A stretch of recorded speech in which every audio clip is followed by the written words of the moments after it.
Welcome to the show. Thanks for joining in another week. Sorry to have a rerun last week. Got a little bit of flack about that from some of you on social media, etc., but good to be back here live. Had to take a little break after the election, but great show planned for you this week. My guest later on will be Chris Regan, my law partner and former vice chair of the West Virginia Democratic Party. We'll be talking all about the election, both locally, statewide, and nationally, and what some of the results may mean, and maybe even a look ahead to 2020. But let's first start off with some community events, and it's time for Christmas parades, believe it or not.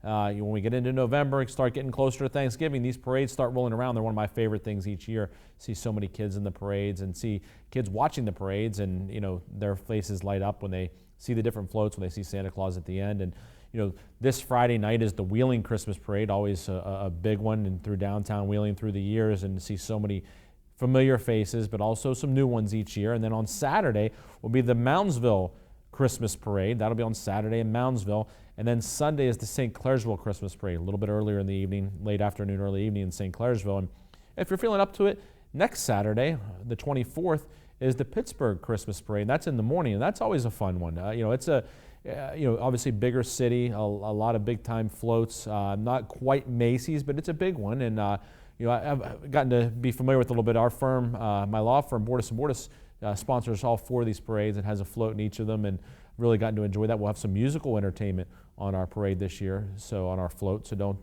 forget to check that out. But a lot of fun times, so check out one of the local Christmas parades and take a kid down, a child, a grandchild, maybe a friend or a relative, and have a great time. I'll give you a quote this week. This is one that I passed along to my daughter this week. She's 11. She's very much into sports. And I saw this quote from Lou Holtz, former football coach. Was the coach at Notre Dame my first 4 years there, and I always had a lot of respect and admiration for Coach Holtz, one of the people in coaching that I really looked up to. And he said this: "Winners embrace hard work. They love the discipline of it, the trade-off they're making to win. Losers, on the other hand, see it as punishment, and that's the difference." I thought that was a great quote by Coach Holtz. There's so much that goes into being successful, whether it be in sports or in life. And it is the hard work that makes the difference. And sometimes, I have people say to me, "Well, geez, I almost went to law school," or "I almost did this." And I was thinking, well, okay, there's a lot of sacrifice that I had to make to go to law school and to get through it. When other people sometimes were out, partying, I decided to study a little bit extra for that test, so my grades would be what they needed to be to get into law school. I worked toward, preparing for the LSAT, things of that nature for the application test. That hard work, when I think back to those things and some sacrifices, really are what makes it worth it. And it does make the difference in sometimes in being successful or not. And I think it's that way in sports. You see those that put in the hard work. I've watched some athletes in the off season, not just whether it be walking around the local YMCA here or on a college campus, or sometimes when I've even been in professional athletic facilities and training facilities. And I've been down to Florida where I've seen at certain training facilities some Major League Baseball players in the off season, to see what they do, that they're there every single day, all day, and they are just going through it. And I'm thinking, these are guys, I was thinking, this is, you're fielding a baseball, you're hitting a baseball, but to see the endurance training they go through and the strength training and the different things they do to, be in shape for what they need to do, and it really does make that difference. So I think a particularly great quote from Coach Holtz that we're able to pass along to you here this week. Speaking of Notre Dame, my guest this week is a Notre Dame grad, two-time Notre Dame grad, Chris Regan, and he will be with me. We'll take a break, then we'll be talking all about the election results. Stay with us here on the Jamie Bordas Show. When reviewing your oil and gas offers or royalty check statements, do you wonder, am I being offered a fair amount? Do I feel comfortable reading the statement? Do I have peace of mind? If you answered no to these questions, you need Bordas Mineral Management. Our passion is helping mineral owners protect and expand their mineral wealth. Our examiners tell you whether you're being treated fairly and getting paid what is rightfully yours. Bordas Mineral Management. Be protected. Have peace of mind.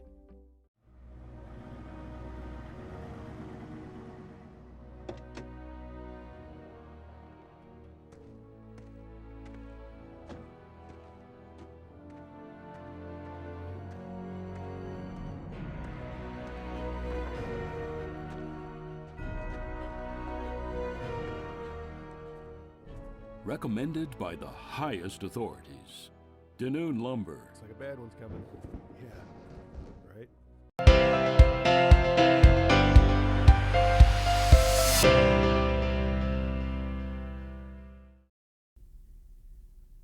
Welcome back to the show. This is my favorite time each week when I have a guest with me. This week's no different. And my guest is Chris Regan, my law partner, good friend, and former vice chair of the West Virginia Democratic Party, and covered election night with me on WLU-TV 14, West Liberty's channel, and did a great job. And we're going to now talk about that election night, the results, and what it may lead us to in 2020. Chris Regan, thanks for being here on the show. Jamie, it's great to be here in what's left of America. That's right. Yeah. It was fun covering the election. Always fun to do that because it's a great deal of interest, obviously, to, both locally and around the state, nationwide. And well, let's start off with just talking about some of these local races that had an effect, on the state. And sure.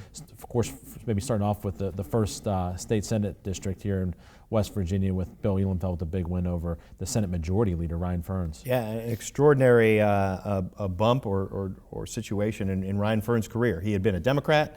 He was a Republican. He rose to be the majority leader at a pretty young age in the West Virginia Senate, and then just defeated, and I really think you have to credit the teachers for responding to his resistance to the raise that they wanted, the strike that they went on, and then they put their votes where their mouths had been and took him out of office. I learned at a very young age, probably when I was in my early teenage years, don't try to pull one over on a teacher.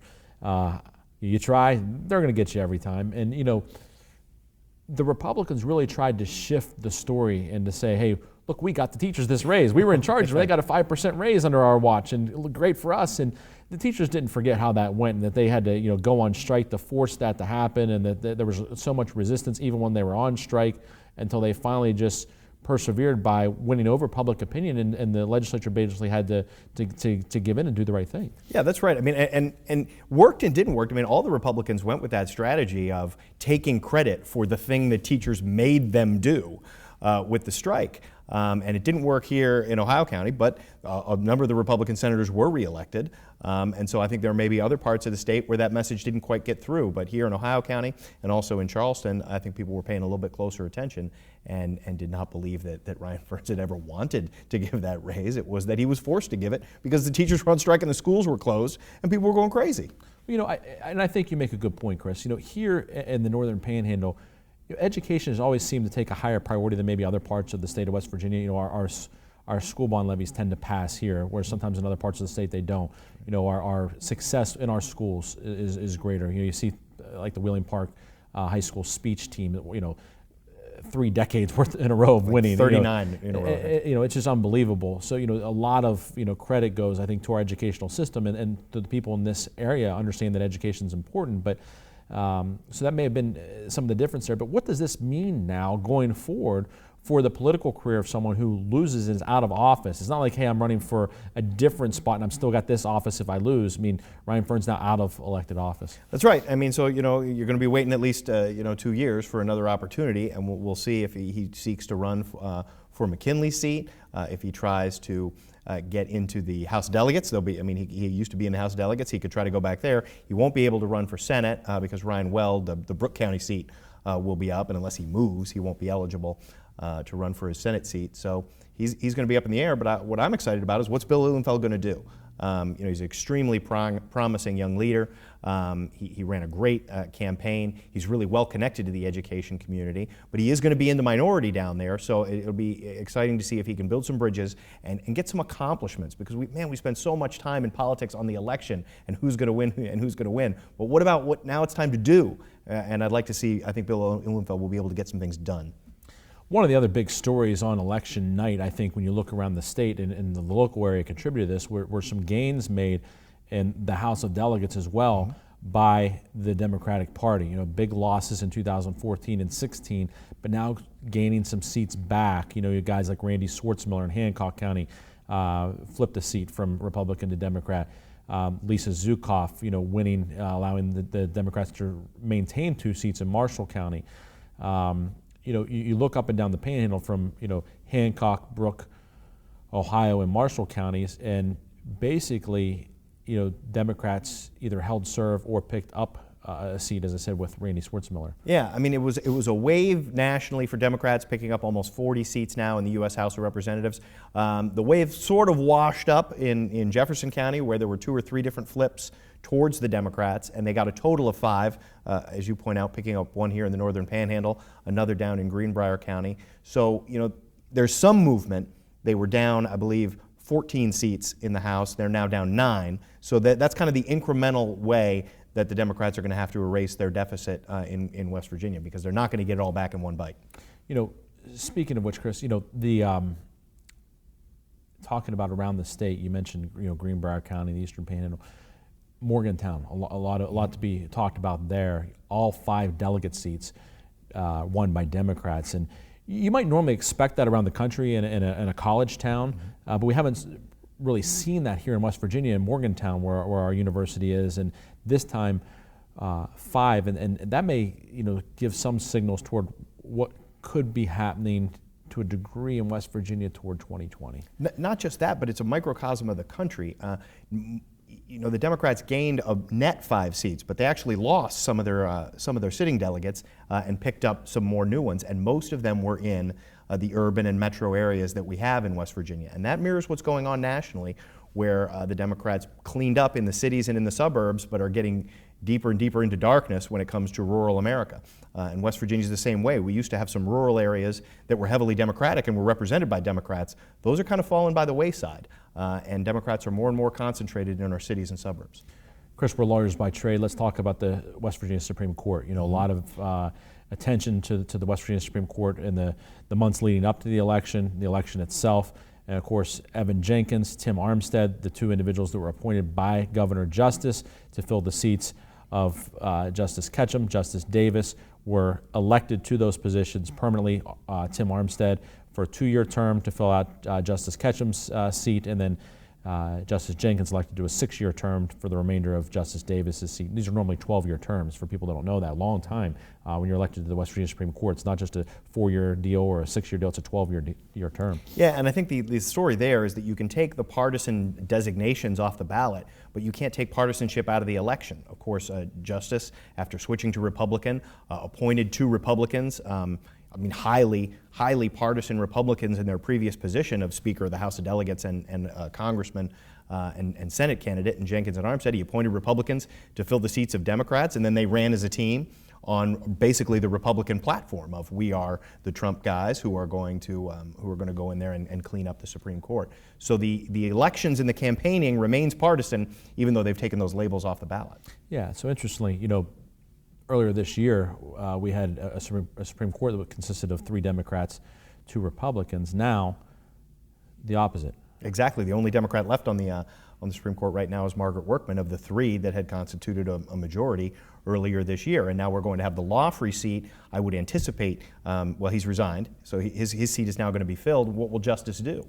Will he fill it in a nonpartisan fashion, or will we see another Republican political figure appointed to that position on the court? Yeah, there's been a lot of talk about who should be appointed to that spot. That's important to note. Justice Lawfrey just resigning this week after months of Judicial Investigation Commission findings, and then him being indicted, tried, convicted on a number of counts in federal court, but now finally taking the step to resign from his position, and that opens the door now for, as you said, Governor Justice to appoint someone until the next election. So that'll be an appointment that will take place until the next election, and that election will serve to fill that spot for the rest of his term. Right, that'll be in May of 2020, because remember, we normally are supposed to be electing our judges and justices at the primary time. The only reason it happened at the general election time this year is because of those late resignations. And the other thing that we really have to see is this system of nonpartisan elections.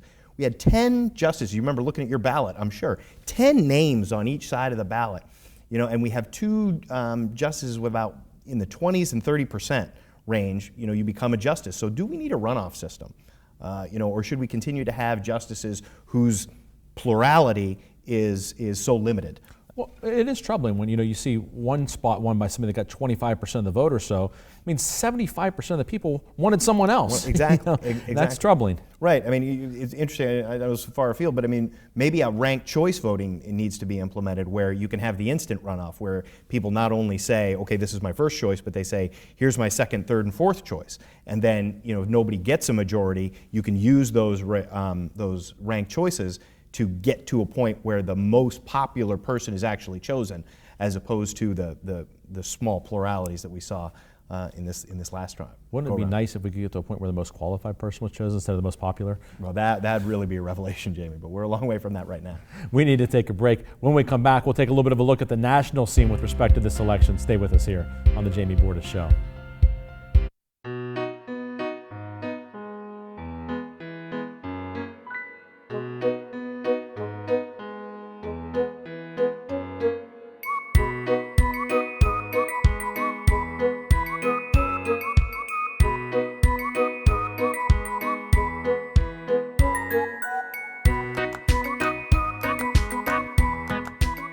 You earned it. Let us help you save it. Belmont Savings Bank. Focused on your future. So, how was your first day? Long. So, Josh asked me about you. Daddy's home. Go get him.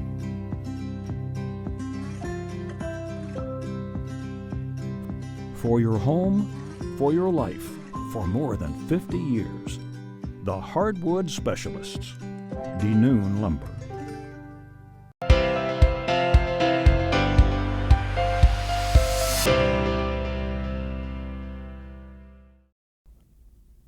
Welcome back to the show. I've been speaking with my guest this week, Chris Regan, who's my law partner, friend, and former vice chair of the West Virginia Democratic Party. And we've been talking a little bit about the statewide election, Chris, and the results. But let's turn our attention to the national scene. The Democrats were able to now take over and become the majority in the U.S. House. And big news in that regard, and also as we head toward 2020. Oh, I mean, absolutely. We've talked about this in connection with the West Virginia House of Delegates and Senate. Chamber control is everything in the legislatures. You either control the chamber or you don't. So having the majority versus not having the majority in the House, regardless of the margin, is enormously significant. The Democrats now get to say who the speaker is, they get to say who all the committee chairs are, and they get to control those committees and what they're doing. And they're going to be doing a lot of things very differently than what they were doing under Republican control. Interestingly, this opens up a whole host of things with respect to perhaps what may be done to look into the 2016 presidential election, Trump's ties with different things, President Trump's ties with that really previously couldn't be done and now will be done. And whether or not it would ultimately ever lead to something like an impeachment is unlikely, with the Republicans controlling the Senate that would have to actually convict. But nonetheless, a lot of investigation could be done. Sure. There's two things that are very, very significant. When you have control of these congressional committees, you're somewhat like a court in that you can compel testimony and you can also drive narratives and put it on TV. And we saw this for 7-8 years with Benghazi. I mean, the only reason that Benghazi continued to be so significant in the consciousness of America is that it was an ongoing congressional hearing for year after year after year after year.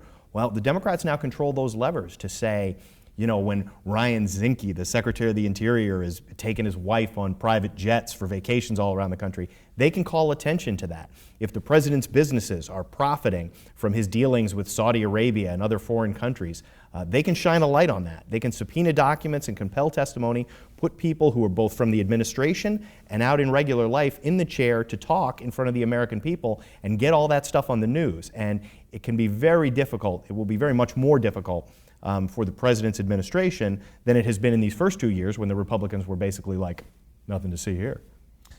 Other big news this week, Chris. Richard Ojeda, senator from West Virginia, who lost his bid for the U.S. Congress in West Virginia's 3rd Congressional District to Carol Miller, announced this week that he's running for president of the United States. Obviously a long shot with not having any type of national name recognition and having lost his last election, but nonetheless has declared his intentions to run for president as a Democratic candidate, and it'll be interesting to see what happens there. But who are some of the others that we may see now that will be mentioned as frontrunners for that Democratic nomination in 2020? Well, I mean, I think first of all, you're going to think about Biden. I think Joe Biden is probably, I mean, he has wanted to be president since at least 1988. I can remember that's the first time I can remember Joe Biden running for president. And he probably skipped his best chance when he decided not to run against Hillary for the Democratic nomination last time. Bernie Sanders, Cory Booker, Kristen Gillibrand, and Sherrod Brown from Ohio, who has just won election in maybe the pivotal state if the Democrats want to regain a map advantage. He says he's now seriously looking at it. So I think those are some that are definitely at the top of my list in terms of who will be contenders. Now, Ojeda, I mean, he did a lot of great things. I was a fan of a lot of the things that he did. He raised a tremendous amount of money, but he also lost by about 10 points in his own home on his own home turf. And he has a lot of positions. He's pro-life. He voted for Trump. He's conservative on some other things that are going to make him potentially anathema to the national electorate. So I think he's going to struggle in his run for president. I've got him at 244 electoral votes, but I just can't seem to get him over that every time I break out the map. Well, some names that I think are worth keeping an eye on. Joe Kennedy's been getting around, stumping for other candidates. Congressman from Massachusetts, Bobby Kennedy's grandson. Somebody to keep an eye on. Beto O'Rourke, who really gave Ted Cruz a run for his money down in Texas, lost by about 2.5 points. Those are some names I think young people that we really want to keep an eye on. I could see their names surfacing as either presidential possibilities or vice presidential possibilities going forward. But yeah, I mean, significantly with Beto, the last guy, Cornyn, who won a Senate seat in Texas, won it with 2.4 million votes. Beto lost with 4 million votes. That's how many more people were interested in a Senate election in Texas this year. And it's an off year. I mean, not a presidential election drive. And we could see 4.5, 5 million votes aside in Texas in the next election. And we're seeing also throughout the midterms, some states 100% or more of 2016 turnout, which is extraordinary. I mean, usually these off years are way off. So I'm excited that our show has gotten so many more people involved in politics. I mean, you think of it as your show, but I think of it as our show. And all these new people who came into the process are electing new leaders, and that's exciting for our country. Well, Chris, I appreciate you being here today. Always good to talk with you, and best of everything going forward toward 2020. Thanks for having me. We need to take a break. When we come back, I'll be talking sports. Stay with us here on the Jamie Bordas Show.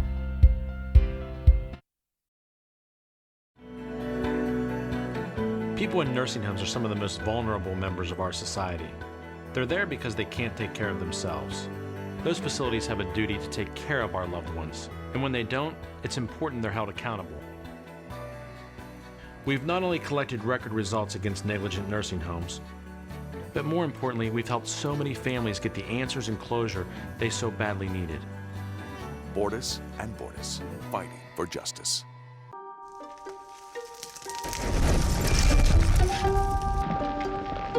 Ho, ho, ho, ho. Call Panhandle. Oh, thank goodness. Panhandle Cleaning and Restoration is ready to handle any size emergency at a moment's notice. From our family to yours, Merry Christmas. Thank you. Oh, ho, ho, ho, ho.